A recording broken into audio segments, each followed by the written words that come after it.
Hi hello sisters and brothers ಎಲ್ಲ ಹೇಗಿದ್ದೀರಾ? ಇದು ಮಿನಿ ಮಿಕ್ಸರು ಮೊನ್ನೆ ತೊಗೊಂಡಿದ್ದೆ ಅಂತ ಹೇಳ್ಬಿಟ್ಟು ವಿಡಿಯೋದಲ್ಲಿ ಶೇರ್ ಮಾಡಿದ್ನಲ್ವ, 500 ರುಪೀಸು. ಸೊ ಇದು ಇವತ್ತನ್ನು ಟೆಸ್ಟ್ ಮಾಡೋಣ ಅಂತ ಹೇಳಿಬಿಟ್ಟು ಜೀರಿಗೆನ ಹುರಿದ್ಬಿಟ್ಟು ಪುಡಿ ಮಾಡ್ತಾ ಇದ್ದಾಳೆ ನನ್ನ ಮಗಳು. ನಾನು ಹಾಗೆ ವಿಡಿಯೋನ ಕ್ಯಾಪ್ಚರ್ ಮಾಡಿಕೊಂಡೆ. ಹಾಗೆ ಯಾರೆಲ್ಲ ನಮ್ಮ ಚಾನಲ್ನ ಹೊಸ್ದಾಗಿ ನೋಡ್ತಾ ಇದ್ದೀರಾ ಪ್ಲೀಸ್ ಸಬ್ಸ್ಕ್ರೈಬ್ ಮಾಡ್ಕೊಂಡು ನೋಡಿ. ಈ ವಿಡಿಯೋ ಇಷ್ಟ ಆಯಿತು ಅಂದರೆ ಲೈಕ್ ಮಾಡಿ, ಕಮೆಂಟ್ ಮಾಡಿ, ಶೇರ್ ಮಾಡಿ. ನನ್ನ ಮಗಳು ಅದನ್ನು ಶೇಕ್ ಮಾಡ್ತಾಯಿದ್ಲು, ಬೈತಾ ಇದ್ದ ಥರ ಶೇಕ್ ಮಾಡಬೇಡ ಅಂತ. ಇದು ಜೀರಿಗೆ ಒಂದು ನಿಮಿಷವೂ ಆಗಲಿಲ್ಲ, ಅಷ್ಟು ಬೇಗ ನೀಟಾಗಿ ಪುಡಿ ಆಯಿತು. ಅಂದರೆ ರಸಮ್ಗೆ ಇದಕ್ಕೆಲ್ಲ ಹಾಕೋದಕ್ಕೆ ಮಾಡ್ತೀವಲ್ಲ ಹಾಗೆ ನನ್ನ ಮಗಳು ಇಲ್ಲಮ್ಮ ಇನ್ನೂ ಪೂರ್ತಿ ಸಣ್ಣಗೆ ನುಣ್ಣಗೆ ಮಾಡ್ತೀನಿ ಅಂತ ಹೇಳ್ಬಿಟ್ಟು ಮತ್ತು ಇನ್ನೊಂದು ಟ್ರಿಪ್ ತೆಗೆದು ಹಾಕ್ತಾಯಿದ್ದಾಳೆ. ನೋಡ್ತಾ ಇರ್ಬೋದು ಎಷ್ಟು ನುಣ್ಣಗೆ ಪುಡಿಯಾಗಿದೆ ಅಂತ ಹೇಳ್ಬಿಟ್ಟು. ನಾವು ತಂದು ಇಷ್ಟು ದಿವಸ ಆಗಿತ್ತು, ಅಂದರೆ ಹಂಗೆ ಇಟ್ಕೊಂಡಿದ್ದೋ, ನಾವು ಟೆಸ್ಟ್ ಮಾಡಿರಲಿಲ್ಲ. ಸೊ ಇವತ್ತು ಟೆಸ್ಟ್ ಮಾಡಿದ್ವಿ, ಚೆನ್ನಾಗಿ ಪುಡಿ ಆಗುತ್ತೆ, ಪರವಾಗಿಲ್ಲ. 500 ರುಪೀಸ್ಗೆ ಈ ಥರ ಮಿಕ್ಸರ್ ಸಿಗುತ್ತೆ ಅಂತಂದರೆ ಯೂಸ್ ಮಾಡ್ಬೋದು. ಹಾಗೆ ಬ್ಯಾಚುಲರ್ಸ್ಗೆಲ್ಲ ಹೇಳಿ ಮಾಡಿದ್ದು ಅಂತ ಹೇಳ್ಬೋದು. ಹಾಗೆ ವಾಶ್ ಮಾಡೋದು ಅಷ್ಟೇ, ಅದರಲ್ಲಿ ಇನ್ಸ್ಟ್ರಕ್ಷನ್ ಕೊಟ್ಟಿದ್ದಾರೆ. ನೀರೆಲ್ಲ ಹಾಕಬಾರ್ದು, ಮೋಟ್ರು ಕೆಳಗಡೆ ಇರುತ್ತಲ್ವ, ಸೊ ಮೋಟ್ರಿಗೆಲ್ಲ ನೀರು ಹೋಗುತ್ತೆ ಅಂತ ಹೇಳ್ಬಿಟ್ಟು, ಅಂದರೆ ಡ್ರೈ ವೆಟ್ ವಾಶ್ ಮಾಡಬೇಕಂತ ಹಾಕಿದ್ದಾರೆ. ಸೊ ನಾವೇನು ಮಾಡಿದ್ವಿ ಅಂತಂದರೆ ಹಾಗೆ ಪುಡಿ ಮಾಡಿ ಒಂದು ಟಿಶ್ಯೂನಲ್ಲಿ ಒರೆಸ್ಕೊಂಡ್ವಿ. ಬೇಕಂದರೆ ನೀರಲ್ಲೂ ತ್ಯಾವ ಮಾಡಿಬಿಟ್ಟು ಬಟ್ಟೆ ಒರೆಸ್ಕೋಬೋದು, ಬಟ್ ತೊಳಿಬಾರ್ದು ಅಂತ ಹೇಳ್ಬಿಟ್ಟು ಅದರಲ್ಲಿ ಇನ್ಸ್ಟ್ರಕ್ಷನ್ ಮ್ಯಾನ್ಯಲಲ್ಲಿದೆ. ಇದು ಮಾರ್ನಿಂಗು ಬೆಳಗ್ಗೆ ಟಿಫನ್ ಮಾಡೋದಕ್ಕೆ ಅಂತ ಹೇಳ್ಬಿಟ್ಟು ಈ ಕಡೆ ಹಾಲು ಕಾಯೋದಕ್ಕೆ ಇಟ್ಟಿದ್ದೀನಿ. ಹಾಗೆ ಈ ಕಡೆ ದೋಸೆಗೆ ಹಿಟ್ಟು ರುಬ್ಬಿಟ್ಟಿದ್ಲು ಮಗಳು, ಹಾಗಾಗಿ ಮಂಡೇ ಮಾರ್ನಿಂಗ್ ಇದು. ಇವಾಗ ದೋಸೆ ಹಾಕೋದಕ್ಕೆ ಅಂತ ಹೇಳ್ಬಿಟ್ಟು ತವ ಕಾಯಿಸಿದ ಮೇಲೆ ಎಣ್ಣೆ ಹಚ್ತಾಯಿದ್ದೀನಿ. ಇವಾಗ ಒಂದೇ ಕೈಯಲ್ಲೇ ಮಾಡಬೇಕು ಎಲ್ಲ ಕೆಲಸನೂ, ಇನ್ನೂ 1 ತಿಂಗಳು ಇದೇ ರೀತಿ ಇರಬೇಕಂತ ಹೇಳಿದ್ದಾರೆ ಡಾಕ್ಟ್ರು. ಸೊ ಹಾಗಾಗಿ ನಾನು ಒಂದೇ ಕೈಯಲ್ಲೇ ಮಾಡ್ತಾಯಿದ್ದೀನಿ. ಇದು ಕತ್ತಿಗೆ ದಾರ ಹಾಕ್ಕೋಬೇಕು, ಬಟ್ ಕೆಲಸ ಮಾಡುವಾಗ ಹಾಕ್ಕೊಳ್ಳೋದಕ್ಕಾಗಲ್ಲ ಅಂತ ಹೇಳ್ಬಿಟ್ಟು ನಾನು ಅದನ್ನು ತೆಗೆದುಬಿಟ್ಟು ಮನೆಯಲ್ಲಿ ಇರ್ತೀನಿ, ಆಫೀಸಲ್ಲಿ ಹಾಕ್ಕೊತೀನಿ. ಆಫೀಸಲ್ಲಿ ಒಂದೇ ಕೈಲೇ ನಾನು ಕೆಲಸ ಮಾಡೋದು. ಸೊ ನಾನು ಯಾವ ರೀತಿ ಒಂದು ಕೈಲಿ ವರ್ಕ್ ಮಾಡ್ತೀನಿ ಅಂತ ಹೇಳ್ಬಿಟ್ಟು ನೆಕ್ಸ್ಟ್ ವಿಡಿಯೋದಲ್ಲಿ ನಾನು ವಿಡಿಯೋ ಮಾಡಿಸ್ಕೊಂಬಂದು ನಾನು ಶೇರ್ ಮಾಡ್ತೀನಿ. ನಾನು ಒಂದೇ ಕೈಲೇ ವರ್ಕ್ ಮಾಡೋದು, ಒಂದೇ ಕೈಲೇ ಎಲ್ಲ ಸಿಸ್ಟಮಲ್ಲಿ ಕೀಬೋರ್ಡು ಮೌಸು ಎಲ್ಲ ಒಂದೇ ಕೈಯಲ್ಲೇ ಟೈಪ್ ಮಾಡಿ ಕೊಟೇಶನ್ಸ್ ಮಾಡೋದು, ಮೇಲ್ ಕಳಿಸೋದು, ಹಾಗೆ ಬಿಲ್ ಮಾಡೋದು ಎಲ್ಲ ಒಂದೇ ಕೈಲೇ ಮಾಡ್ತಾಯಿದ್ದೀನಿ. ಸೊ ನಾನು ಯಾವ ರೀತಿ ಒಂದು ಕೈಯಲ್ಲಿ ಮಾಡ್ತೀನಿ ಅಂತ ಹೇಳ್ಬಿಟ್ಟು ನಿಮ್ಮ ಜೊತೆ ಶೇರ್ ಮಾಡ್ತೀನಿ.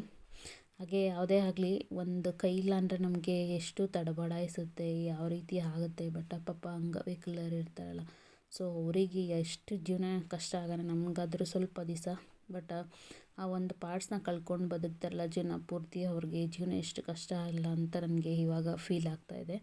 ಸೊ ಅದಕ್ಕೋಸ್ಕರನೇ ನಾನು ಹೋದ ವಿಡಿಯೋದಲ್ಲಿ ಹೇಳಿದೆ, ನಿಮ್ಮ ಕೈಲಾದಷ್ಟು ಹೆಲ್ಪ್ ಮಾಡಿ ಈ ಥರ ಅಂತ ಹೇಳ್ಬಿಟ್ಟು. ಸೊ ನಾನು ಕೂಡ ಇನ್ಮೇಲೆ ಹೆಲ್ಪ್ ಮಾಡ್ತೀನಿ, ಹಾಗಾಗಿ ನಾನು ನಿಮ್ಮ ಜೊತೆ ಶೇರ್ ಮಾಡಿಕೊಂಡೆ. ಇವಾಗ ದೋಸೆನ ಹಾಟ್ ಬಾಕ್ಸಿಗೆ ಹಾಕಿಡ್ತಾಯಿದ್ದೀನಿ. ಬೆಳಗ್ಗೆನೇ ಇದು ಮಾಡ್ತಾ ಇರೋದು, ಬೇಗ ಸಾಂಬಾರಿತ್ತು. ಸೊ ಅದೇ ಸಾಂಬಾರಿಗೆ ಮಾಡೋಣ ಅಂತ ಮಾಡ್ತಾಯಿದ್ದೀನಿ. ಪಲ್ಯ ಕುಂಬಳಕಾಯಿ ಇತ್ತು, ಸೊ ಕುಂಬಳಕಾಯಿ ಪಲ್ಯ ಮಾಡೋಣ ಅಂತ ಹೇಳ್ಬಿಟ್ಟು ಕುಂಬಳಕಾಯಿನ ಹೆಚ್ಚಿಕೊಡೋದಕ್ಕೆ ಮಗಳಿಗೆ ಹೇಳಿದೆ. ಅವಳು ಹೆಚ್ಚ್ತಾ ಇದ್ದಾಳೆ. ನಾನು ಇಲ್ಲಿ ಬೇಗ ದೋಸೆನ ಮಾಡಿಬಿಟ್ಟು ಹಾಟ್ ಬಾಕ್ಸ್ಗೆ ಇಡ್ತೀನಿ. ಹಾಗೆ ಮಕ್ಳಿಗೂ ಬಾಕ್ಸ್ನ ಕಟ್ಬಿಡೋಣ ಜೊತೆಲೆ ಅಂತ ಹೇಳ್ಬಿಟ್ಟು ಕಟ್ತಾಯಿದ್ದೀನಿ. ಯಾಕಂತಂದರೆ ಇನ್ನು ಮತ್ತೆ ಲೇಟ್ ಆಗಿಬಿಡುತ್ತೆ, ಸ್ನಾನ ಎಲ್ಲ ಮಾಡ್ಕೋಬೇಕು, ನಾನು ಮಕ್ಕಳು ಎಲ್ಲ ಮತ್ತೆ ಹೋಗೋದಕ್ಕೆ ರೆಡಿಯಾಗಿ ಲೇಟ್ ಆಗಿಬಿಡುತ್ತೆ ಅಂತ ಹೇಳ್ಬಿಟ್ಟು ಇಲ್ಲಿ ದೋಸೆ ಮಾಡಿಕೊಂಡೆ. ಮಲ್ಟಿ ಟಾಸ್ಕಿಂಗ್ ಅಂತಾರಲ್ಲ, ಸೊ ಹಾಗೆ ಮಾಡಿಕೊಂಡೆ. ಮಕ್ಕಳು ಬಾಕ್ಸು, ನನ್ನ ಬಾಕ್ಸು ಎಲ್ಲ ರೆಡಿ ಮಾಡ್ಕೋತಾ ಇದ್ದೀನಿ. ನೋಡ್ತಾ ಇರ್ಬೋದು ನೀವು, ಇಲ್ಲಿ ದೋಸೆ ಹಾಕಿ ಹಾಗೆ ಬಾಕ್ಸನ್ನು ಕೂಡ ಕಟ್ಕೊಂಡು ಯಾವ ರೀತಿ ಮಾಡ್ತಾಯಿದ್ದೀನಿ ಅಂತ. ಆದರೂ ಒಂದೇ ಕೈಯಲ್ಲೇ ಯಾವ ರೀತಿ ಮಾಡ್ತಾಯಿದ್ದೀನಿ ಅಂತ ನೀವು ನೋಡ್ತಾ ಇರ್ಬೋದು. ಸೊ ಇದಕ್ಕಾದ್ರೂ ನೀವು ನನಗೆ ಸಪೋರ್ಟ್ ಮಾಡಿ ಅಂತ ಕೇಳ್ಕೊತೀನಿ. ಈ ರೀತಿ ನನ್ನ ಕೈ ಫ್ರ್ಯಾಕ್ಚರ್ ಆಗಿದ್ರೂ ನಾನು ಒಂದೇ ಕೈಲಿ ಯಾವ ರೀತಿ ಎಲ್ಲ ಮ್ಯಾನೇಜ್ ಮಾಡ್ತೀನಿ ಅನ್ನೋದನ್ನು ನಿಮ್ಮ ಜೊತೆ ಶೇರ್ ಮಾಡ್ಕೋಬೇಕಿತ್ತು. ಸೊ ಹಾಗಾಗಿ ನಾನು ನಿಮಗೆ ಈ ವಿಡಿಯೋನ ಮಾಡಿ ಅಪ್ಲೋಡ್ ಮಾಡಿದ್ದೀನಿ. ಒಬ್ಬರು ಕಮೆಂಟ್ಸ್ ಮಾಡಿದರು, ನೀವು ವರ್ಕು, ಮನೆ ಮತ್ತು ಮಕ್ಕಳು ಎಲ್ಲ ಯಾವ ರೀತಿ ಬ್ಯಾಲೆನ್ಸ್ ಮಾಡ್ತೀರಾ ಅಂತ ಹೇಳ್ಬಿಟ್ಟು. ಸೊ ನೋಡ್ತಾ ಇರ್ಬೋದು, ಎಲ್ಲ ಒಂದೇ ಕೈಲಿ ಇದೇ ರೀತಿ ಬ್ಯಾಲೆನ್ಸ್ ಮಾಡೋದು. ಹಂಗಂತ ಹೇಳ್ಬಿಟ್ಟು 2 ಕೈ ಅಂದರೆ ಇನ್ನೊಂದು ಕೈ ವರ್ಕ್ ಆಗಲ್ಲ ಅಂತ ಹೇಳ್ಬಿಟ್ಟು ಹಾಗೆ ಬಿಡಬಾರ್ದು. ಒಂದೇ ಕೈಲಿ ನಮ್ಮ ಕೈಲಿ ಎಷ್ಟಾಗುತ್ತೆ ಅಷ್ಟನ್ನು ಮಾಡಬೇಕು ಅನ್ನೋದು ನನ್ನ ಅಂದರೆ ಒಂದು ಇದು. ನೀವು ಕೂಡ ಅಷ್ಟೇ ಮಾಡಿ, ಅಂದರೆ ಒಂದೇ ಕೈಯಲ್ಲಿ ಮಾಡಿ ಅಂತ ಹೇಳಲ್ಲ. ವರ್ಕ್ ಮತ್ತು ಮನೆ ಹೇಗೆ ಮ್ಯಾನೇಜ್ ಮಾಡೋದು ಅಂತ ಕೇಳಿದರು ಒಬ್ಬರು. ನಾನು ಸ್ಟಾರ್ಟಿಂಗು ಜಾಬಿಗೆ ಸೇರಿಕೊಂಡಾಗ ಇನ್ನೂ ಮಕ್ಕಳು ತುಂಬ ಚಿಕ್ಕವರು. ಇವಾಗಾದರೆ ಮನೆ ಕೆಲಸದಲ್ಲಿ ಸ್ವಲ್ಪ ಹೆಲ್ಪ್ ಮಾಡಿಕೊಡ್ತಾರೆ. ಬಟ್ ನನಗೆ ಆವಾಗ ಯಾರೂ ಹೆಲ್ಪ್ ಮಾಡಿಕೊಡ್ತಾ ಇರಲಿಲ್ಲ. ಹಾಗೆ ಹಸ್ಬೆಂಡು ಹೆಲ್ಪ್ ಮಾಡಿ ಕೊಡ್ತಾ ಇರಲಿಲ್ಲ. ಆವಾಗ ನಾನು ಹಿಂಗೆ ಮೇಂಟೈನ್ ಮಾಡ್ತಾಯಿದ್ದೆ ಅಂತಂದರೆ, ಅವಾಗಿನ್ನೂ ಬೆಳಗ್ಗೆ 8 ಗಂಟೆಗೆ ಹೋಗಬೇಕಿತ್ತು ಜಾಬ್ಗೆ. ನಾನು ಅವಾಗ ಬೆಳಗ್ಗೆ 5 ಗಂಟೆ 6 ಗಂಟೆಗೆ ಎದ್ದು ಅಡುಗೆ ಎಲ್ಲ ಟಿಫನ್ ಮಾಡಿ ಮಕ್ಳಿಗೆ ಸ್ನಾನ ಮಾಡಿಸಿ ನಾನು ರೆಡಿಯಾಗಿ ಹೋಗ್ತಾಯಿದ್ದೆ. ಆಮೇಲೆ ಸ್ವಲ್ಪ ಮಕ್ಕಳು ದೊಡ್ಡವರಾದ್ಮೇಲೆ ಮಕ್ಕಳನ್ನು ಕೂಡ ಹೆಲ್ಪ್ ಮಾಡೋದಕ್ಕೆ ಸ್ಟಾರ್ಟ್ ಮಾಡಿದ್ರು. ಇಲ್ಲಿ ನೋಡ್ತಾ ಇರ್ಬೋದು, ನನ್ನ ಮಗಳು ಕುಂಬಳಕಾಯಿನ ಹೆಚ್ಚಿ ಕೊಡ್ತಾ ಇದ್ದಾಳೆ. ಕುಂಬಳಕಾಯಿ ಮತ್ತು ಈರುಳ್ಳಿ ಮೆಣಸಿನ್ಕಾಯಿ ಹೆಚ್ಚಿಕೊಡು ಅಂತ ಹೇಳಿದೆ. ಅವಳು ಹೆಚ್ಚಿಕೊಟ್ಬಿಟ್ಟು ಸ್ನಾನಕ್ಕೆ ಹೋದ್ಲು. ಅವಳು ಹೆಲ್ಪ್ ಅದೆಲ್ಲ ಹೆಚ್ಚಿಕೊಡೋ ಅಷ್ಟರಲ್ಲಿ ಚಿಕ್ಕವಳು ಸ್ನಾನ ಮುಗಿಸ್ಕೊಂಡು ಬಂದಿದ್ಲು. ಸೊ ದೊಡ್ಡವಳು ಇದನ್ನು ಹೆಚ್ಚಿಕೊಟ್ಟು ಹೋಗಿ ಚಿಕ್ಕವಳಿಗೆ ಕಾಯಿ ತುರ್ಕೊಡೋದು ಕೇಳಿದ್ಲು. ಸೊ ಚಿಕ್ಕವಳು ಕಾಯಿ ತುರ್ಕೊಟ್ಲು. ಹಿಂಗೆ ಮಕ್ಕಳು ಸ್ವಲ್ಪ ಹೆಲ್ಪ್ ಮಾಡ್ತಾರೆ. ನಾನು ಒಂದೇ ಕೈಯಲ್ಲಿ ಮಾಡೋ ಅಂಥ ಕೆಲಸಗಳನ್ನ ಮಾಡ್ತೀನಿ. ಇನ್ನು ಮಿಕ್ಕಿದ ಕೆಲಸಗಳಿಗೆ ಮಕ್ಕಳ ಹೆಲ್ಪ್ ತಗೋತೀನಿ. ಅಡುಗೆ ಮಾಡೋದಕ್ಕೆಲ್ಲ ನನ್ನ ಕೈಲಾಗುತ್ತಲ್ವ ಈ ರೀತಿ ಮಾಡೋದು. ಸೊ ಅದನ್ನೆಲ್ಲ ನಾನು ಮಾಡ್ತಾಯಿದ್ದೀನಿ. ಈಗ ಇಲ್ಲಿ ಪಲ್ಯ ಮಾಡೋಣ ಅಂತ ಹೇಳಿಬಿಟ್ಟು ಕುಂಬಳಕಾಯಿ ಪಲ್ಯನ ಮಾಡ್ತಾಯಿದ್ದೀನಿ. ಇಲ್ಲಿ ಬಾಣಲೆಗೆ ಎಣ್ಣೆ ಹಾಕ್ಕೊಂಡಿದ್ದೀನಿ. ಹಾಗೆ ಜೀರಿಗೆ, ಸಾಸಿವೆ ಮತ್ತು ಇಲ್ಲೇ ಕರಿಬೇವು, ಮೆಣಸಿನ್ಕಾಯಿ, ಹಾಗೆ ಈರುಳ್ಳಿ ಮತ್ತು ತೆಂಗಿನಕಾಯಿ ತುರಿ. ಇದಿಷ್ಟೇ, ಸಿಂಪಲ್ಲಾಗಿ ಮಾಡ್ಬೋದು. ಬಟ್ ತುಂಬ ರುಚಿಯಾಗಿ ಬರುತ್ತೆ. ಜಾಸ್ತಿ ಏನು ಇಂಗ್ರೀಡಿಯೆಂಟ್ಸು ಮಸಾಲೆ ಎಲ್ಲ ಹಾಕೋದು ಬೇಕಾಗಲ್ಲ. ತುಂಬ ಸ್ವೀಟಾಗಿ ಚೆನ್ನಾಗಿರುತ್ತೆ. ಇಲ್ಲಿ ನೋಡ್ತಾ ಇರ್ಬೋದು, ಜೀರಿಗೆ, ಸಾಸಿವೆ ಅದು ಡಬ್ಬಿ ತೆಗಿಯೋಕ್ಕಾಗಲ್ಲ ಅಂತ ಹೇಳ್ಬಿಟ್ಟು ನಾನು ಕೈ ಹತ್ರ ಇಟ್ಕೊಂಡು ತೆಗಿತಾಯಿದ್ದೀನಿ. ಈ ಕೈ ನೋವು ಬರುತ್ತೆ. ಈ ಕೈಲಿ ಏನಾರು ಟಚ್ ಮಾಡೋಕ್ಕೆ ಹೋದರೆ ಸಿಕ್ಕಾಬಟ್ಟೆ ನೋವು ಬರುತ್ತೆ. ಯಾಕಂದರೆ ಇನ್ನೂ ಮೂಳೆ ಕೂಡಿಲ್ವಲ್ಲ, ಹಾಗಾಗಿ. ಸೊ ಇವನ್ನೆಲ್ಲ ನೋಡಿ, ಮನೆಯಲ್ಲಿ ಇದ್ದಿದ್ದು ಒಂದೊಂದೇ ಹಾಕಬೇಕಿತ್ತು. ಬಟ್ ನನ್ನ ಕೈಯಲ್ಲಿ ಆಗ್ತಾ ಇರಲಿಲ್ಲ ಅಂತ ಹೇಳ್ಬಿಟ್ಟು ಎಲ್ಲ ಒಂದೇ ಸಲ ಹಾಕಿದ್ದೀನಿ. ಅಂದರೆ ಕರಿಬೇವು, ಹಸಿಮೆಣ್ಸಿನ್ಕಾಯಿ, ಈರುಳ್ಳಿ ಎಲ್ಲನೂ. ಸೊ ಎಲ್ಲ ಹಾಕ್ಬಿಟ್ಟು ನಾನು ಕುಂಬಳಕಾಯಿ ಪಲ್ಯನ ಮಾಡಿದೆ.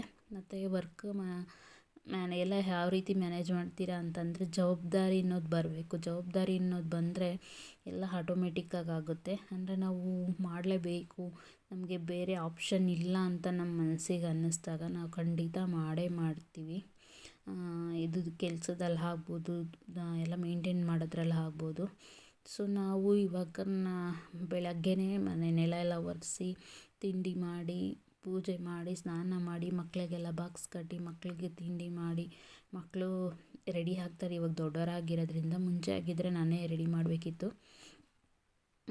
ಸೊ ಇವಾಗೆಲ್ಲ ರೆಡಿ ಆಗ್ತಾರೆ. ಅಂದರೆ ಮುಂಚೆ ನನಗೆ ಜಾಬ್ ಇದ್ದಿದ್ದು 8 ಗಂಟೆಗೆ ಹೋಗಬೇಕಿತ್ತು. ಸೊ ಹಾಗಾಗಿ ಇವಾಗ 9 ಗಂಟೆಗೆ ನಾನು ಮನೆ ಬಿಡೋದ್ರಿಂದ ಸ್ವಲ್ಪ ಪರವಾಗಿಲ್ಲ ಅಂತ ಅನಿಸುತ್ತೆ ಟೈಮಿಂಗ್ಸು. ಹಾಗಾಗಿ ಮುಂಚೆ ಅಷ್ಟು ಇರುವಾಗ ನಾನು ಎಲ್ಲನೂ ಮೇಂಟೈನ್ ಮಾಡ್ಕೊಂಡು ಹೋಗ್ತಾಯಿದ್ದೆ. ಅಂದರೆ ನಮಗೆ ಬೇರೆ ಆಪ್ಷನ್ ಇಲ್ಲ ಅನ್ನುವಾಗ ನಾವು ಮಾಡಿಕೊಳ್ಳೇಬೇಕಾಗುತ್ತೆ. ಹಾಗೆ ನೋಡ್ತಾ ಇರ್ಬೋದು, ಇಲ್ಲಿ ನನ್ನ ಚಿಕ್ಕ ಮಗಳು ಹೇಳಿದ್ನಲ್ಲ ಕಾಯಿ ತುರ್ಕೊಟ್ಲು ಅಂತ ಹೇಳ್ಬಿಟ್ಟು. ಸೊ ಕಾಯಿ ತುರಿತಾ ಇದ್ದಾಳೆ ಕುಂಬಳಕಾಯಿ ಪಲ್ಯಕ್ಕೆ ಅಂತ ಹೇಳ್ಬಿಟ್ಟು. ದೋಸೆ ಮತ್ತು ಈ ಕುಂಬಳಕಾಯಿ ಪಲ್ಯ ಇವತ್ತು ಬ್ರೇಕ್ಫಾಸ್ಟು. ಸೊ ಇದನ್ನೇ ಕೂಡ ಲಂಚ್ಗೂ ಕೂಡ ತೊಗೊಂಡೋಗ್ತೀವಿ. ನಾನು ಇವಾಗಲೇ ಏನು ಸಾಂಬಾರು ಕೂಡ ಮಾಡ್ತಾಯಿಲ್ಲ, ಯಾಕಂದರೆ ನೆನೆದೇ ಸಾಂಬಾರಿತ್ತು. ಸೊ ಆ ಸಾಂಬಾರನ್ನು ಕೂಡ ಯೂಸ್ ಮಾಡ್ಕೊತಾ ಇದ್ದೀವಿ ಇವಾಗ.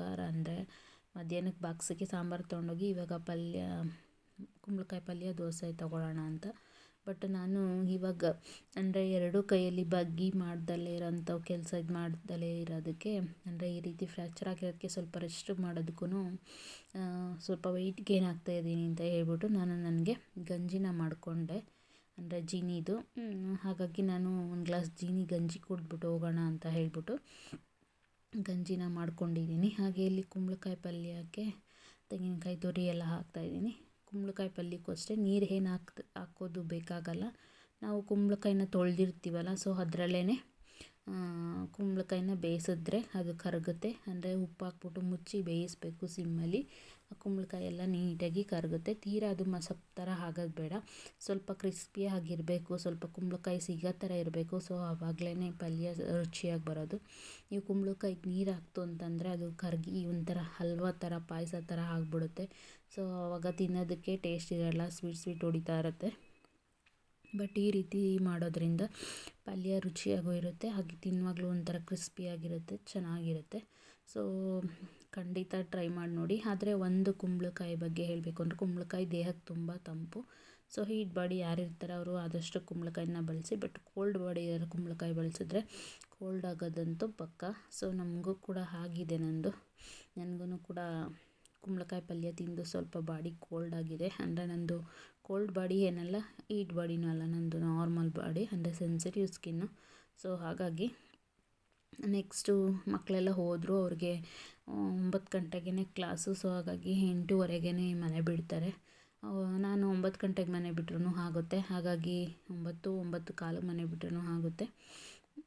ಮಕ್ಕಳೆಲ್ಲ ಹೋದ್ಮೇಲೆ ನಂದು ಸ್ನಾನ ಮುಗೀತು. ಸ್ನಾನ ಮುಗ್ದಾದ್ಮೇಲೆ ಇವಾಗ ಕ್ರೀಮ್ನ ಅಪ್ಲೈ ಮಾಡ್ತಾಯಿದ್ದೀನಿ. ಇದು ಕೋಜಿಕ್ ಆ್ಯಸಿಡ್ ಕ್ರೀಮು, ಬಂಗಗೆ ಅಂತ ಹೇಳ್ಬಿಟ್ಟು ಹಚ್ತಾ ಇರೋದು, ಬಟ್ ಏನೂ ಹೋಗ್ತಾನೇ ಇಲ್ಲ. ಹೇಳ್ತಾರಲ್ಲ, ನಾವೇನೇ ಪ್ರಯತ್ನ ಪಟ್ರೂ ಅದು ಆಗಲ್ಲ ಅಂತ ಹೇಳ್ಬಿಟ್ಟು. ಸೊ ಅದು ಆಗ್ತಾಯಿಲ್ಲ, ಅಂದರೆ ಪೂರ್ತಿಯಾಗಿ ಹೋಗ್ತಾಯಿಲ್ಲ, ಬಟ್ ಸ್ವಲ್ಪ ಪರವಾಗಿಲ್ಲ ಅನಿಸುತ್ತೆ. ಆದರೆ ಅದು ಹೇಳೋದಕ್ಕಾಗೋದಿಲ್ಲ, ಅಂದರೆ ಒಂದು 2 ಡೇಸ್ ಹಚ್ಚೋದು ಬಿಟ್ಟು ಅಂತಂದ್ರೆ ಅದು ಮತ್ತೆ ಜಾಸ್ತಿ ಆಗುತ್ತೆ. ಹಾಗೆ ನಮ್ಮ ಟೆನ್ಷನ್ನು ನಮ್ಮಿದೆ, ನಮಗೆ ಆ ರೀತಿ ಆಗುತ್ತೆ ಅಂತ ಹೇಳ್ಬೋದು. ಅದು ಬ್ಲಡ್ಡಲ್ಲಿ ಮೆಲನಿನ್ ಪ್ರಭಾವದ, ಅಂದರೆ ಮೆಲನಿನ್ ಕೊರತೆಯಿಂದ ಆ ರೀತಿ ಆಗುತ್ತೆ ಅಂತ ಹೇಳ್ತಾರೆ. ನಾವು ಮೇಲಿಂದ ಏನೇ ಉಪಚಾರ ಮಾಡಿದ್ರೂ ಅದಾಗಲ್ಲ. ನಾನು ಇವಾಗೆಲ್ಲ ಸ್ವಲ್ಪ ಟೆನ್ಷನ್ ತೊಗೊಂಡು ಮಾಡಿ ಈ ಥರ ಎಲ್ಲ ಆಯ್ತಲ್ಲ ಅಂತ ಹೇಳ್ಬಿಟ್ಟು ಮಾಡಿದಾಗ್ಲಿಂದ ಸ್ವಲ್ಪ ಜಾಸ್ತಿನೇ ಆಯಿತು. ಹಾಗೆ ಏರ್ ಫಾಲ್ಸು ಕೂಡ ಜಾಸ್ತಿ ಆಗೋಕ್ಕೆ ಸ್ಟಾರ್ಟ್ ಆಗಿದೆ, ಅಂದರೆ ಜಾಸ್ತಿ ಕೂದಲು ಕೂಡ ಉದುರುತ್ತೈತೆ. ಎಲ್ಲದಕ್ಕೂ ಕಾರಣ ನಾವು ತಿನ್ನೋ ಊಟ, ಹಾಗೆ ನಾವು ತಗೊಳ್ಳೋ ಟೆನ್ಷನ್ನು. ನಮ್ಮ ಆರೋಗ್ಯ ಏನೇ ಆಗಬೇಕು ಅಂತಂದರೆ ನಾವೆಷ್ಟು ಟೆನ್ಷನ್ ತೊಗೋತೀವಿ, ಎಷ್ಟು ಕೊರಗ್ತೀವಿ, ಏನೇ ಆದ್ರೂ ಅದರಿಂದನೇ ನಮ್ಮ ಆರೋಗ್ಯ ಹದಗೆಡೋದು. ಸೊ ಹಾಗಾಗಿ ಆವಾಗಲೂ ಖುಷಿಯಾಗಿರಿ, ನಗ್ನಗ್ತಾ ಇರಿ, ಏನೇ ಬಂದರೂ ಟೆನ್ಷನ್ ತೊಗೋಬೇಡಿ. ಬಟ್ ನಾನು ಇಷ್ಟಿಷ್ಟಕ್ಕೂ ಟೆನ್ಷನ್ ತೊಗೋತೀನಿ. ಸ್ವಲ್ಪ ದುಡ್ಡಿಲ್ಲ ಅಂತಂದರೆ, ಸ್ವಲ್ಪ ಮನೇಲಿ ಪ್ರಾಬ್ಲಮ್ ಆಯಿತು ಅಂತಂದರೆ, ಒಂದು ಏನೇ ಆಯಿತು ಅಂದರೆ ಸಿಕ್ಕಾಪಟ್ಟೆ ನಾನು ಟೆನ್ಷನ್ ತೊಗೋತೀನಿ.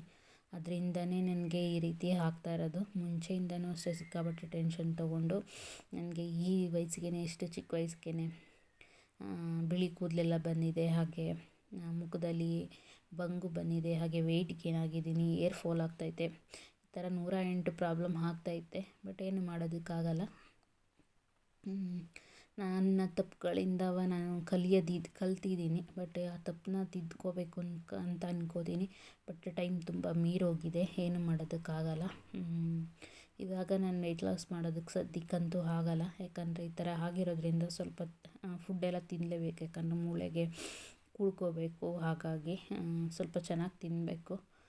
ಇವಾಗ ತಲೆ ಎಲ್ಲ ಒರೆಸ್ಕೊಂಡು ತಲೆ ಬಾಚ್ಕೊತಾ ಇದ್ದೀನಿ ನೋಡಿ, ಒಂದೇ ಕೈಲಿ ಬಾಚ್ಕೊತಾ ಇದ್ದೀನಿ. ಹಂಗೂ ಕ್ಲಿಪ್ ಹಾಕೊಳ್ಳೋದಕ್ಕೆ ಎಡಗೈದು ಸ್ವಲ್ಪ ಹೆಬ್ಬೆಟ್ಟು ಮಾತ್ರ ಸಪೋರ್ಟಿಗೆ ತೊಗೊಂಡೆ, ಯಾಕಂತಂದರೆ ನಾನು ಈ ಥರ ನೆತ್ತಿ ಮೇಲೆ ಅಂದರೆ ಮುಂದೆ ಕೂದಲು ಬರ್ದಾಗೆ ಒಂದು ಕ್ಲಿಪ್ ಹಾಕ್ಕೊತೀನಿ, ಹಾಗೆ ಹಿಂದೆ ಒಂದು ಕ್ಲಿಪ್ ಹಾಕೋತೀನಿ ಅಷ್ಟೇ. ನಾನು ಜಾಸ್ತಿ ಹೇರ್ ಸ್ಟೈಲ್ ಏನು ಮಾಡೋಕ್ಕೋಗಲ್ಲ. ನಾನು ಕ್ರೀಮು ಅಷ್ಟೇ, ಆ ಕ್ರೀಮ್ ಅಪ್ಲೈ ಮಾಡಿದ್ದು ಕೂಡ ಬಂಗುಗೋಸ್ಕರನೇ. ಅದು ಕ್ರೀಮ್ ಮಾತ್ರ ಅಪ್ಲೈ ಮಾಡಿಬಿಟ್ಟು ಐಬ್ರೋ ಪೆನ್ಸಿಲ್ ಹಚ್ಚಿ ಮತ್ತು ಕುಂಕುಮ ಮತ್ತು ಸ್ಟಿಕ್ಕರು ಇಷ್ಟೇ ಇಟ್ಕೊಂಡು ಹೋಗೋದು. ನಾನು ಬೇರೆ ಯಾವುದೇ ಕ್ರೀಮು, ಮಾಯ್ಶ್ಚರೈಸ್ ಕ್ರೀಮು, ಹಾಗೆ ಲಿಪ್ ಬಾಮ್ ಅಂತೆ, ಲಿಪ್ಸ್ಟಿಕ್ ಅಂತೆ, ಮತ್ತು ಕಾಂಪ್ಯಾಕ್ಟು ಪೌಡರು ಇದೇನು ಅಪ್ಲೈ ಮಾಡೋದಿಲ್ಲ. ಇವಾಗ ಆಯಿತು, ಇಷ್ಟೇ ರೆಡಿ ಆಯಿತು. ಹಾಗೆ ಗಂಜಿ ಮಾಡ್ಕೊಂಡಿದ್ನಲ್ಲ, ಸೊ ಗಂಜಿನೂ ಕೂಡ ಕುಡಿತಾ ಇದ್ದೀನಿ. ಮತ್ತು ಇದು ಈವ್ನಿಂಗು, ಸಾಯಂಕಾಲ ಮಕ್ಕಳು ಊಟ ಮಾಡ್ತಾಯಿದ್ರು, ಆವಾಗೊಂದು ಕ್ಲಿಪ್ನ ತೊಗೊಂಡೆ. ಅನ್ನ ಉಳಿದಿತ್ತು ಬೆಳಗ್ಗೆ ಮಾಡಿದ್ದಿದ್ದು, ಅದನ್ನೇ ಅಂದರೆ ಒಗ್ಗರಣೆ ಅನ್ನ ಮಾಡಿದ್ದೀನಿ. ಕುಂಬಳಕಾಯಿ ಪಲ್ಯ ಬೆಳಗ್ಗೆ ತಿಂದಿರಲಿಲ್ಲ, ಮತ್ತು ಮಿಕ್ಬಿಟ್ಟಿತ್ತು. ಸೊ ಹಾಗಾಗಿ ಅನ್ನದ ಜೊತೆ ಅದನ್ನು ಕೂಡ ತಿಂತಾಯಿದ್ದಾರೆ. ಹಾಗೆ ಟಿ ವಿ ನೋಡಿಕೊಂಡು ಊಟ ಮಾಡೋದು ನಮ್ಮ ಮಕ್ಕಳು. ನೈಟ್ ಟೈಮ್ ಮಾತ್ರ, ಬೆಳಗ್ಗೆ ನಾನು ಟಿ ವಿ ಹಾಕೋದಕ್ಕೆ ಬಿಡೋಲ್ಲ. ನೈಟ್ ಮಾತ್ರ ಟಿ ವಿ ಇರಲೇಬೇಕು ಅವ್ರು ಊಟ ಮಾಡುವಾಗ. ಆ ರಿಮೋಟಿಗೆ ಹೆಂಗೆ ಕಿತ್ತಾಡ್ತಾರೆ ಅಂದರೆ ಹಂಗೆ ಕಿತ್ತಾಡಲ್ಲ ಇಬ್ಬರೂ. ಸೊ ರಿಮೋಟ್ಗೆ ಕಿತ್ತಾಡಿಕೊಂಡು ಟಿ ವಿ ಹಾಕ್ಕೊಂಡು ಊಟನ ಮಾಡ್ತಾಯಿದ್ರು. ಹಾಗಾಗಿ ಹಂಗೆ ಒಂದು ಕ್ಲಿಪ್ನ ತೊಗೊಂಡೆ.